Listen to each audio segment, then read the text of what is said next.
கோவையில் திமுக தலைவர் மு.க.ஸ்டாலினை கிண்டல் செய்து ஒட்டப்பட்ட சுவரொட்டிகளால் பரபரப்பு ஏற்பட்டுள்ளது. 2021 சட்டமன்ற தேர்தலில் திமுக முதலமைச்சர் வேட்பாளராக ஸ்டாலினும், அதிமுக முதலமைச்சர் வேட்பாளராக எடப்பாடி பழனிசாமியும் அறிவிக்கப்பட்டுள்ளனர்.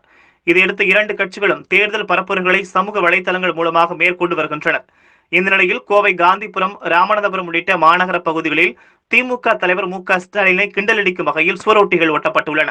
திமுக தலைவர் ஸ்டாலினை இம்சை அரசின் 23ஆம் புலிகேசி ஆகவும், திமுக பொதுச் செயலாளர் துரைமுருகனை மங்குடி அமைச்சராகவும் சித்தரித்து சுவரொட்டிகள் ஒட்டப்பட்டுள்ளன.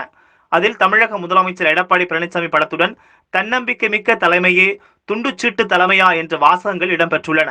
இதேபோல மற்றொரு சுவரொட்டியில் திமுக தலைவர் மு.க.ஸ்டாலின், நாடாளுமன்ற உறுப்பினர் கனிமொழி, திமுக இளைஞரணி தலைவர் உதயநிதி ஸ்டாலின் மற்றும் எடப்பாடி பழனிசாமி படத்துடன் உழைப்பை நம்பலாமா, பிறப்பை நம்பலாமா என்ற வாசகங்கள் இடம்பெற்றுள்ளன.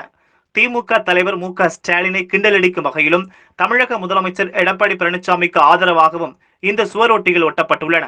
அதே சமயம் எந்த அமைப்பின் சார்பாக ஒட்டப்பட்டுள்ளது என்பது குறித்த விவரங்கள் சுவரொட்டியில் இடம்பெறவில்லை. இந்த நிலையில் காந்திபுரம் பகுதியில் ஒட்டப்பட்டிருந்த இந்த சுவரொட்டிகள் கிழிக்கப்பட்டுள்ளன. இதுகுறித்து காட்டூர் காவல்துறையினர் விசாரணை மேற்கொண்டு வருகின்றனர்.